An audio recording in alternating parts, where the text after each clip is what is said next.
My name is Sarah Burke. I'm the Community Engagement Manager out of our Atlanta office. I oversee our Community Engagement Specialist in Atlanta, Savannah, Birmingham, and then we just hired someone in Nashville who's starting soon. So if you could, I know we've got people from each of our different offices. I would love for you to put it in the chat, your name. I have your email address because you're registered, but if you prefer the recording to be sent to a different email address, then go ahead and add your email. And then I would love it if you would go ahead and put in there if you volunteer with our Atlanta office, our Savannah office, or our Birmingham office, just so that I can report back to the volunteer coordinators in those offices who came. So I don't exactly know who is with which office. So thank you so much for being here. And I'm going to go ahead and get started with our PowerPoint and jump right in. So today's webinar is about communicating when there's a language barrier. Again, my name is Sarah Burke. I'm the Community Engagement Manager in Atlanta, and previously was Community Engagement Specialist in Atlanta, which meant I was hands-on overseeing all of our volunteers and interns in Atlanta, just like Jennifer Garcia, and Lindsay Grovenstein and Betsy Mishu is doing now in each of our offices. So once I started going, into more administrative role, one of the things I really wanted to do with my increased capacity was have these webinars about different topics that all of our volunteers seem to encounter. So our first topic we're doing one a quarter about. Our first topic in April was dismantling white saviorism or Western saviorism and how to empower the clients that we're working with. If you missed that, I do have a recording. I'm happy to send it to you. Just either shoot me an email or put it in the chat that you'd like for me to do that. This is our second topic and a webinar I'm calling a topic-focused webinar. So we're focusing on one topic that everyone seems to be experiencing, and that's communicating when there is a language barrier. So let me see here. Let me get into this. I'm not sure I'll be able to see when someone's in the waiting room.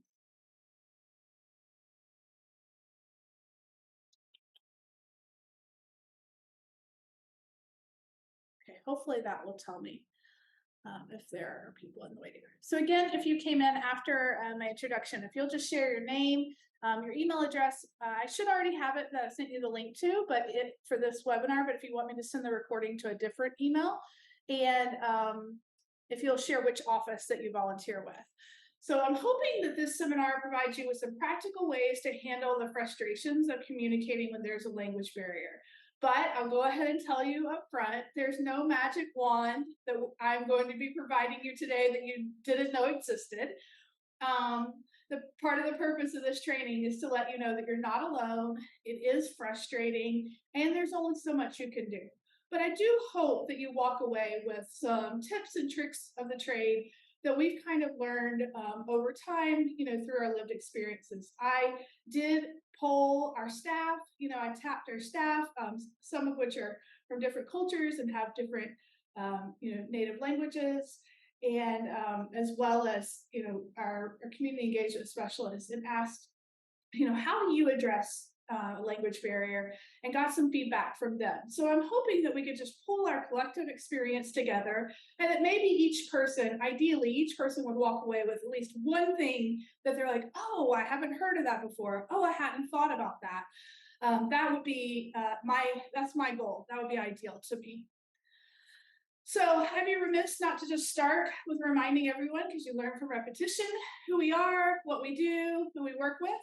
We are Inspiritus, formerly Lutheran Immigration Refugee Services of Georgia, and we are an office up under the umbrella of LIRS, Lutheran Immigration Refugee Services. So each year, Inspiritus assists thousands of refugees and asylees and immigrants on their journey from surviving to thriving. And our goal is to help our new Americans achieve self-sufficiency and integrate successfully into their new homes in their country. And you guys are an integral part of that. I just want to make sure real quick. I'm a little concerned about whether I could see I'm going to stop sharing for a second, whether I could see the waiting room. And I would hate for somebody to be stuck in there. So just a second. Stop sharing. 1, 2, 3, 4, 5, 6. Okay, so yeah, we have about half of the number of people who registered, but I'm just going to have to keep going. All right.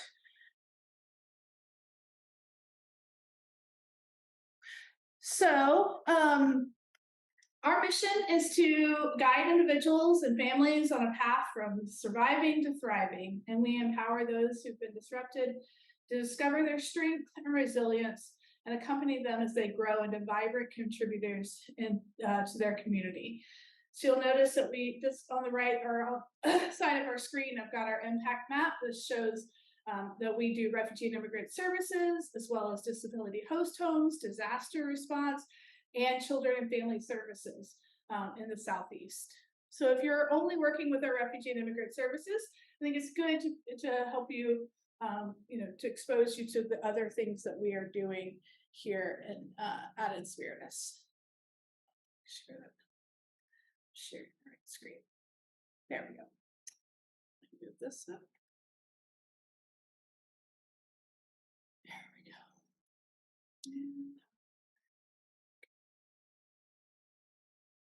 So where are refugees coming from?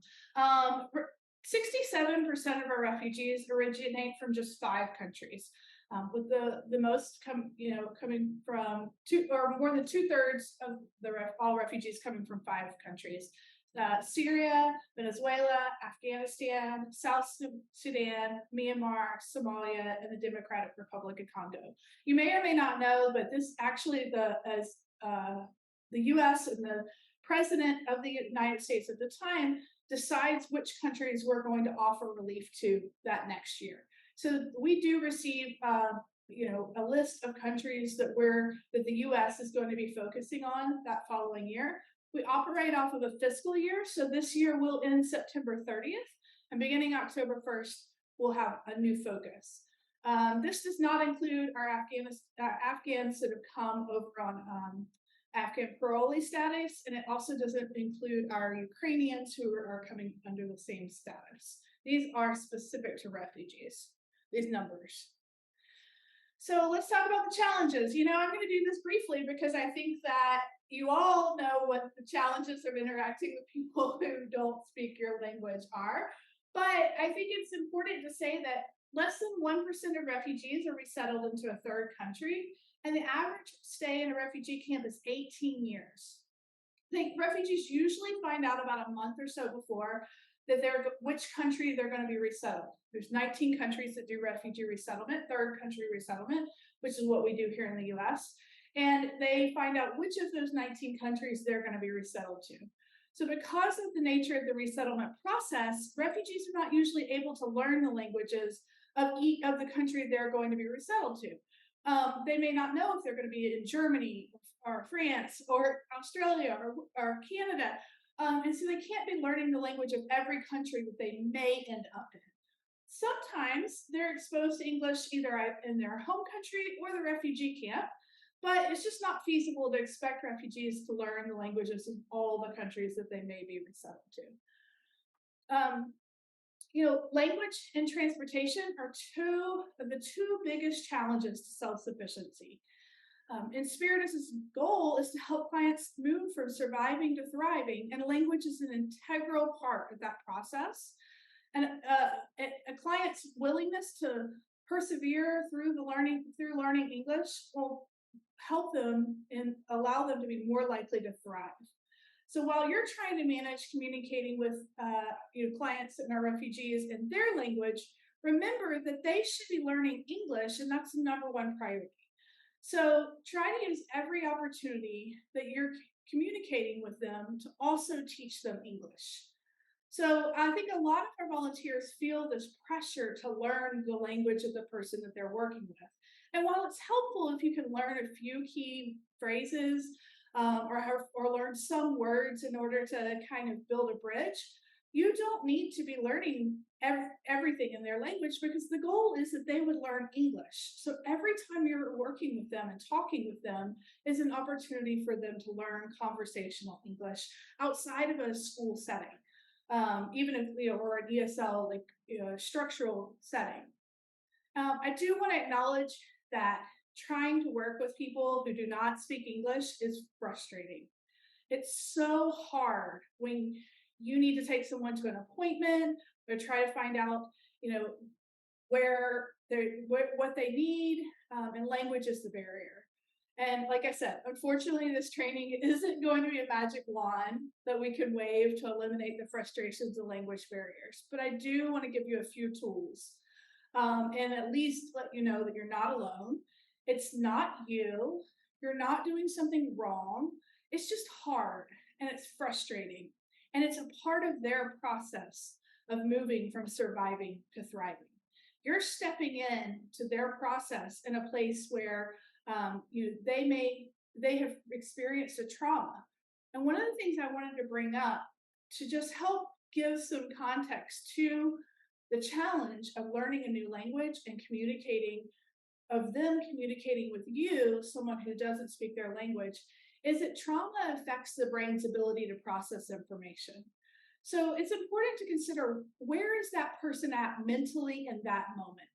When you go into their home or you encounter them at an appointment or in whatever setting, try to think through, what time of day is it? Do you know if they've just gotten off work? Have they slept? Have they ate? Did they just wake up? Is the information that you're communicating potentially going to trigger the trauma that they've experienced? Are you communicating something that's sensitive to them? Because according to a study by NIH, trauma mainly affects three parts of your brain: the amygdala, which is your emotional and instinctual center; the hippocampus, which controls your memory; and the prefrontal cortex, which is responsible for regulating your emotions and your impulses. When you're reminded of a traumatic experience, your amygdala, or the emotional and survival part of your brain, goes into overdrive. And then your prefrontal cortex also becomes suppressed. That's the part that affects memory. So even if they knew that word in English, if they're feeling, if their emotional side goes into overdrive, then they're not able to access the memory part of their brain, and they're purely reactive. And meanwhile, trauma also leads to reduced activity in the hippocampus. So it can affect their brain's ability to remain, they may remain in a state of hypervigilance, suppressing their memory and impulse control, and trapping them in a state of strong emotional reactivity. Now, I thought we were talking about language barrier, right? So what does this mean? What am I trying to say? What I'm trying to say is that a lot of times volunteers want to be in relationship with the families that they are communicating with. We want that. We want that for you. But if you're trying to ask about their story, where they came from, maybe what caused them to flee, things like that you want to know in your mind to help you have an understanding of what this family has been through, I want you to realize that by asking those types of questions, you might be triggering their trauma response and inhibiting their ability to even communicate clearly and to remember the language that they may or may not know. Another thing I want to bring up is high and low context. You'll see it here on the left side of your screen. I didn't want to take the time today to play these videos, so I am going to include them in my email for resources. They're both about 3 to 5 minutes long, but I would rather just spend the time explaining to you high and low context. This was actually new for me. I've been in this field for 9 years working with refugees and immigrants, and I hadn't heard it put in this way. But high context cultures are cultures that rely heavily on body language and relationships and known, shared knowledge. An example of that are the Japanese, and a lot of our immigrant families where they're more relational. Low context is Americans and Germans, Canadians, and some in the UK, where it's said at the beginning of the first video says that Americans, when they want to communicate something and they could use 100 words, they use 150. I would say we use more than that. We over communicate with our or could be considered over communicate with our words. Another example that was given was at a German board meeting where they had the entire meeting, and at the end of the meeting, before the meeting was over, they recapped the entire meeting. So we talked about this, and then we covered this, and we wrapped it up with this, and here are our next steps, are this, this, and this. I love communicating that way. You'll see even in this training, I talked about what we're going to talk about, then I talk about it, and then I talk about what we talked about, right? So we're a low context culture. That's very challenging when you're interacting verbally with a high context culture, because it can be overwhelming to them, the number of words they are trying to translate and communicate in their brain, on top of just the way that we handle language different culturally. I actually was just talking to my husband about this, and we were kind of talking through some examples of my own experience. And I was telling him how I might go to pick up someone for an appointment, and I'm working. So I'm very, time driven. I need to get them at this point, to have them there at this point, in order to get back at this point. And I'm sensitive to the fact that my company's not paying me to go sit down and have a cup of tea with them and enjoy like an hour before we get ready to leave. But I have found that if I get there, and say it's in the morning, I need to think about, did they just wake up? Have they eaten? Because those are going to affect their brain's ability to process language that's not familiar to them. That's that part. Then I've had people say, have you had your breakfast? Well, in my mind, of course I've had my breakfast. I'm not going to show up to work having not eaten. And if I did, I wouldn't expect to eat on the job, right? Like I would expect that I wouldn't expect that that is something that I would be taking time for. But what I learned is what they're actually trying to say in a high context is say, I have not eaten. I want to take time to eat before we leave. I would not eat in front of you without offering. So I'm going to start by asking you if you had your breakfast. What I'm really trying to say is I want to eat breakfast before we leave. And so I think it's important to note that even if you share a language, you don't share a culture. And if you are a low context culture operating with a high context culture, there's going to be miscommunication there, even if you're sharing the same vocabulary. And I just kind of wanted to point that out, because I think it's so much of the situation we can't change. But if we can understand it, it helps us be more patient, and it helps us be more flexible, and it helps us be more understanding. And a lot of times that reduces the frustration if we understand the situation. And so I think it's helpful to understand that what you're communicating may be affecting, may be triggering. I am such a firm believer in not asking somebody's story, not asking them, about their traumatic experience. But this is yet another reason why it's important to not do that. Because in that moment, you may be triggering, and their brain and their body goes into this hypervigilance and this reactive mode that then prevents them from being able to communicate in English if they know English, or to be able to fumble through the communication process if they don't. So okay, so what would I do, right? What do I suggest? I suggest always trying to give more time than you think is necessary. When you know you're going to be interacting with someone who speaks another language or doesn't speak English at all, always give more time than you think you have. That way you don't feel the pressure, you're going to feel frustrated if you feel pressure, if you feel like you're in a hurry, right? Then also that gives you time to engage in this high context culture of relationships, of shared knowledge. And I think in American context, we think in order to be in relationship with this person, I need to know them. I need to know them in like knowledge. I need to know what they've been through, where they've been. And what the families are usually saying is, you know me by spending time with me. The more time you spend with me, the more you know me, because you see how I react, what I do, how I, cook and handle my children. And just by being present with me, you get to know me. You may never know anything about how I came to this country, but you know me, not what happened to me. And I think that's a really important way to articulate that. Is a client wants you to know them, not what happened to them. And I think it's hard for us sometimes. We think in order to know a person, we have to know their history. And that's just not actually true.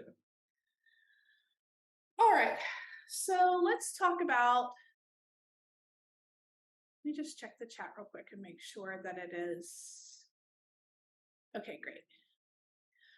So I kind of got ahead of myself, and I already mentioned, be flexible and don't be in a hurry, right? If at all possible, plan extra time. It's so funny. I already have this in the PowerPoint, and I was just thinking it myself today. It seems simple, but really one of the best tips I have for you is to not be in a hurry. Because when you're not in a hurry, you also can think. And you can think creatively, and you can, well, let's try this, or let's do this, or hold on, let's call this person. But if you're in a hurry, you're going to be very narrow focused and need the way that you think it should work. You're going to need it to work that way because you don't have time to try a bunch of different other ways. Have a sense of humor. If you're using Google Translate or some other online tools, it isn't always accurate.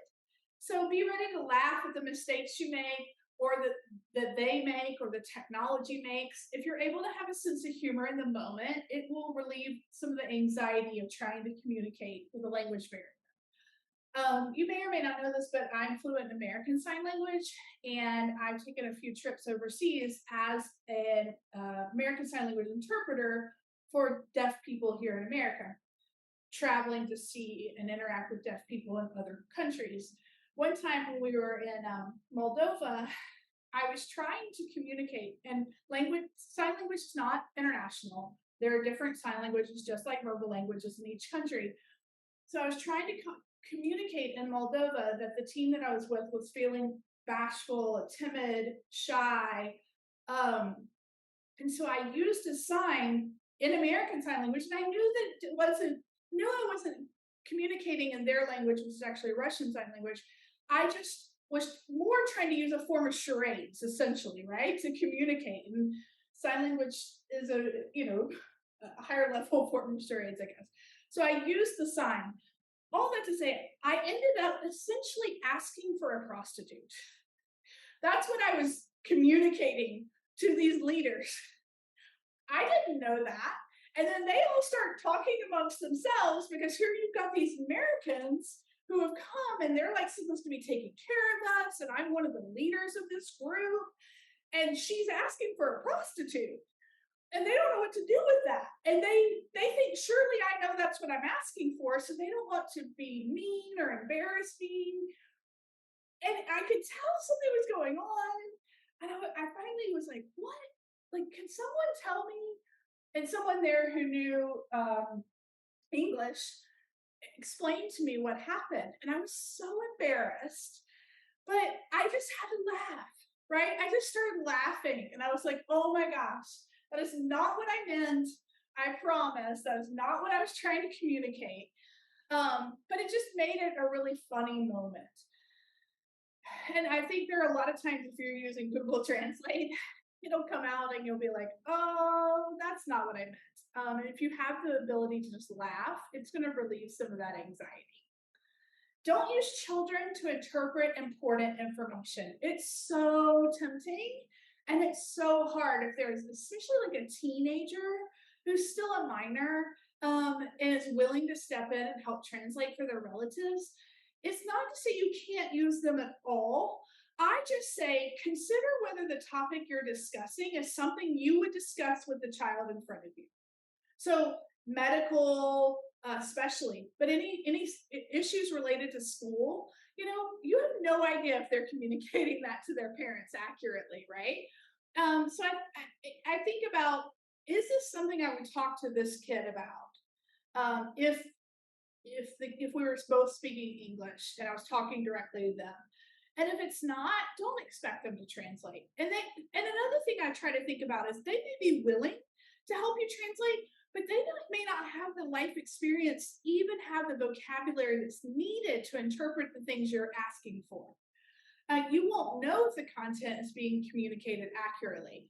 I have two teenage boys, and if I wanted to ask them to communicate some higher level, things, if I'm trying to talk to an adult, they genuinely just wouldn't have the vocabulary for that. They wouldn't understand in their own language some of the things that I'm trying to communicate. But even more so for children, right? So think about whether it's something that they are going to understand the words and know the words in their language, because there's a good chance that they won't. And instead of telling you that, they're just going to kind of make something up, most likely. And you'll think it got communicated, but it didn't. Don't be afraid to use charades. Try different approaches. You can use Google Image. You can just search for the image you're trying to. I put it together like like if I were talking to a kid who couldn't read, right? Like I put a vehicle and then a picture of a doctor, and like I've tried to say, like, I need to take you to the doctor by pulling up different images and essentially making an image chart to use images to explain. You can try calling a friend, but just because you've been able to use one approach in the past doesn't mean it'll work this time. Depends on the information you're trying to communicate. It also depends on the client's ability to process information at that time. So I want to go back to that. What I was talking about is about where are they in the moment? Are they hungry? Have they been working? Did they just wake up? If a client is just getting off work and they've worked the night shift and they haven't slept yet, like, think about that. Just think about that when you're trying to communicate. And that just because you were able to talk to them the time before and they're like, why aren't they understanding me right now? It may just be where they are in the moment. When you're tired, it's really hard to get your brain to process information such as like translation and interpreting. Lower your expectations. So one of the frustrations the volunteers expressed to me that due to language barrier, they aren't able to get to know the family very well. And I talked about this a little bit on the previous slide about low context and high context. I want to challenge this way of thinking, because what the volunteer, I think, is saying is they aren't able to ask deep questions and learn about the refugee's history and trauma. When the truth is, kids are often best at navigating a language barrier because they just get on the floor and play trucks or run around the playground, or kick a ball. And you can still get to know a family by cooking together or going outside together or caring for children together. There are so many things you can do with your bodies together that doesn't rely solely on verbal communication.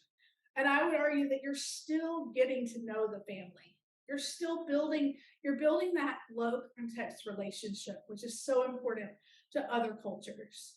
So I just want to challenge you if you are getting frustrated, to lower your expectations of what it's going to look like to get to know a family.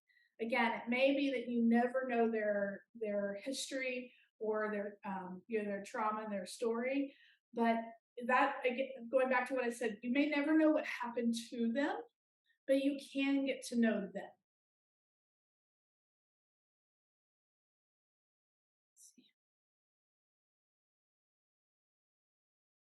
All right, let's talk about some tools and tricks. I've kind of sprinkled some in there, but you can phone a friend. So do the clients have friends or family or relatives who have more English proficiency? A lot of times they'll call someone to translate. A lot of times I'm trying all my tips and tricks, and I'm being flexible and creative, and I've got extra time. And sometimes they get frustrated. They're like, I don't know what you're saying, and I'm kind of tired of this. So they'll call somebody and then just put them on the phone with me. If that happens, most of the time, after I've translated whatever it is in the moment that we're trying to communicate, I ask that person on the phone if they're willing to give me their phone number. So in the future, can I call them if I need help? Sometimes most of the time they'll say yes. And then sometimes they just won't answer. They may be working, and they may not save your number in their phone, so they don't answer if it's a number they don't recognize. But I do try that approach. I've walked outside the apartment complex and just asked around people that are hanging out. Is there anyone who can help me communicate in Swahili? Is there anyone out here that knows Arabic and can help me for a second?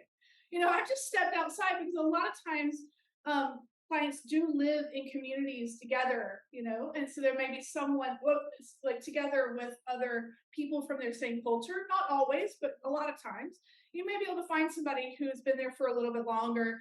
And what I find is most cultures are just so willing to help. They're so happy to help, and I love that about it. I wanted to talk about some different apps. So I've mentioned Google Translate right frequently throughout this PowerPoint. But you may not have heard about Tarjimly. Tarjimly. It's free. And our Savannah office has been using it the most of any of our offices, and has reported back really great things about so far their experience with it. So you can check that out.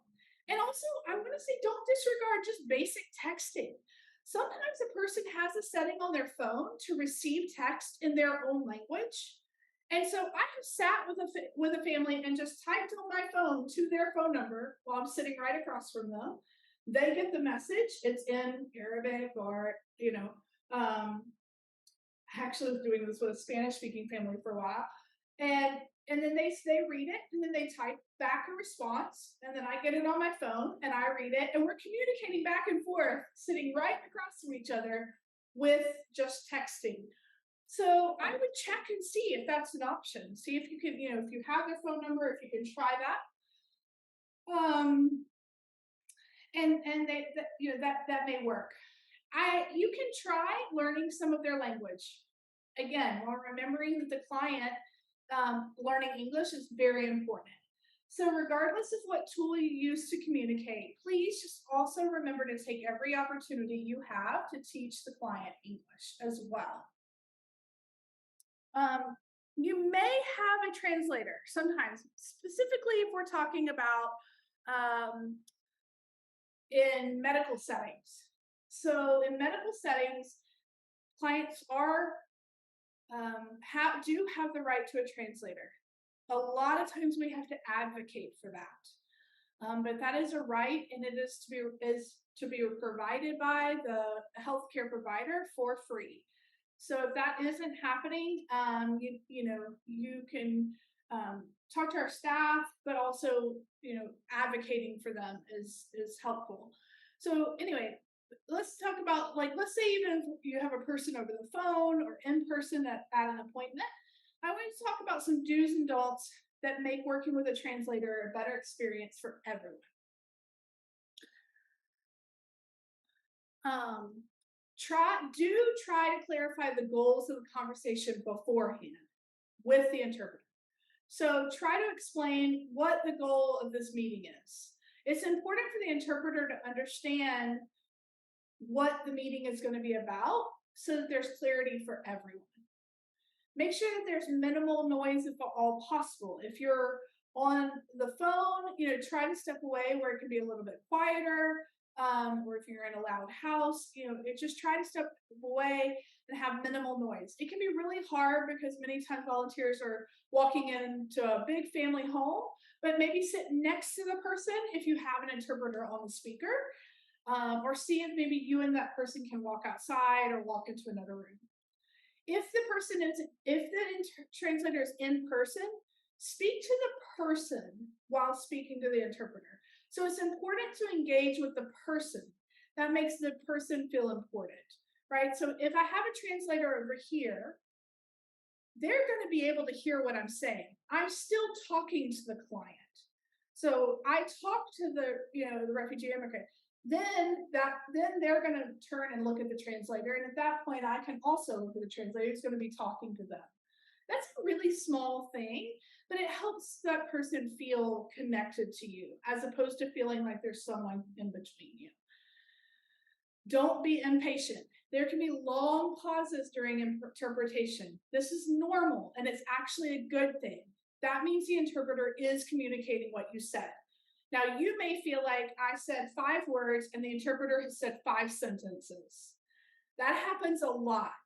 But what the interpreter is doing is making sure that the person understands. They're going back to, remember we clarified the goal of the meeting? So they may feel like what the way you said it isn't going to actually translate into the communicating the purpose of what you're trying to say. So they may feel like they need to add a few more things to make sure that the person knows the goal of the conversation. And that's accomplished. And don't be in a rush. Again, don't be in a hurry. It's very important. Take your time, pause every once in a while to ensure that the interpreter can accurately interpret everything you said. You want to use complete sentences with an interpreter, but you want to pause between maybe 2 to 3 sentences, and pause and give them an opportunity to translate that. It does need to be complete thoughts and complete, you don't want to stop in the middle of a sentence or the middle of a concept. But also try to make sure you're breaking it up where that interpreter doesn't have to remember so much before they start interpreting.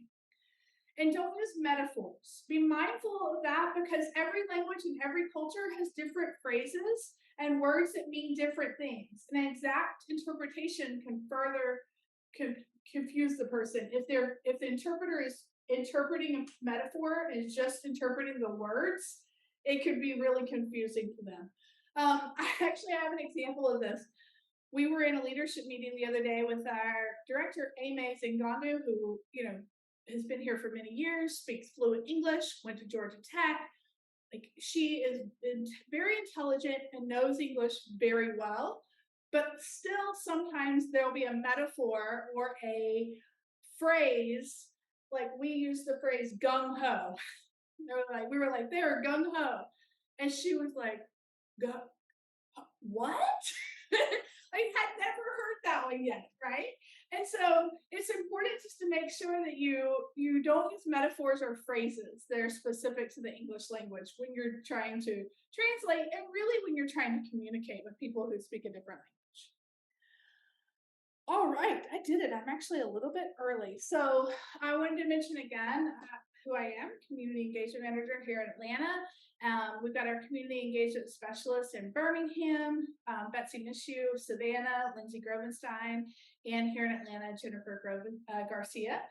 I'm going to close this PowerPoint, and then I want to give a few minutes for people to ask questions, because I feel like that's probably where we're going to get into the meat of what we have to say. So if you have a question, feel free to ask now.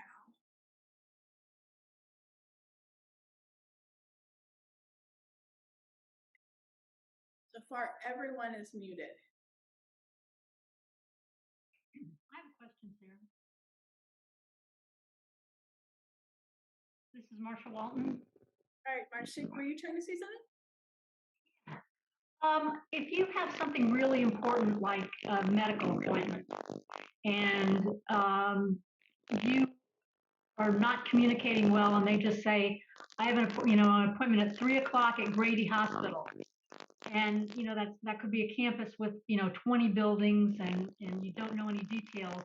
Is there a way that for something that critical, time sensitive, that you can make sure, like from a social worker, that you get Dr. So and so, and she is at this address in this room, and it's this specialty.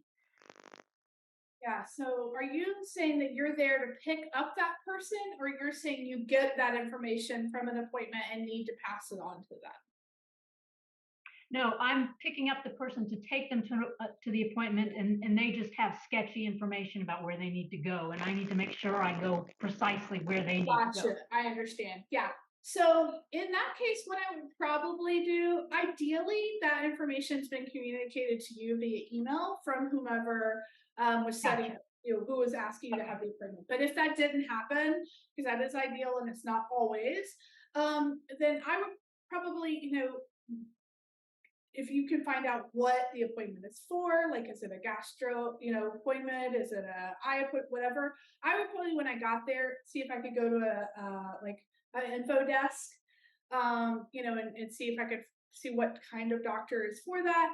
Um, ideally, again, I would basically try to find some problem solving. How would I solve this problem if I didn't have the information? Figure out what doctors at Grady see this, see for this type. Could I call them and say, do they have an appointment? I have their first and last name.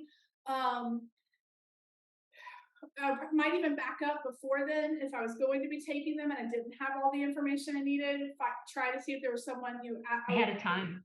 ahead of time, ask Jenny, say, hey, okay, I know I'm taking them to Grady at 3 o'clock, but there are a lot of doctors there. So do you know which doctor we're supposed to be seeing? I might try to get some of that information ahead of time. And generally, Okay, the thanks. communication specialist is your best point of contact. They're not going to know the answer, but they can usually track it down a lot quicker than you would be able to, especially in our Atlanta office, because it's not always the same person who's setting up those appointments. It could be a social adjustment case manager, it could be an intensive case management tank, or their RNP. Like there's so many different people it could be. So to say like, oh, you should call that case manager, you wouldn't necessarily always know because there could be a lot of people involved in their case and their care. But Jenny would be able to find that out pretty quickly or already know that and usually be able to get that information for you quicker. So the community engagement specialists are really your best point of contact when you have questions. Thank you. All right, well, it's my favorite thing ever to let people go like earlier than they expected, to take less time than people have given to me. Thank you so much for giving your time on a Sunday afternoon. But beyond that, every single one of you are here because you give your time and your effort and your service to serve our clients. And we could not even think about achieving that mission of helping people from surviving to thriving without you guys. So thank you so much. For your willingness and for your, the time and generosity that you give to them. And I hope that today you understand and you walk away knowing it's not you. You haven't done anything wrong. It's just a frustrating situation. And you are interacting with them at a really difficult time in their process. If you came back around a few years from now, I mean, even just looking at a lot of our Atlanta staff, right, came as immigrants themselves. And here they are now doing the work. And if you talk to the volunteers who worked with them when they first came, it probably would be very hard for them to imagine these clients being in the position that they're at now. So I hope that the frame of reference of just knowing that you're interacting with people at a really difficult time in their process, and it is frustrating, but I'm so thankful that you are willing to wrestle with it and to endure and persevere through the hard times. Thank you so much. If you have any questions that you think about later, feel free to shoot me an email or any of our engagement specialists that I listed there on that sheet. I will send out those PowerPoint that'll include the 2 links of the videos that we did have time to watch, I now know, but I was worried and wanted to make sure we give enough time for questions. So thank you again, and you guys have a great day.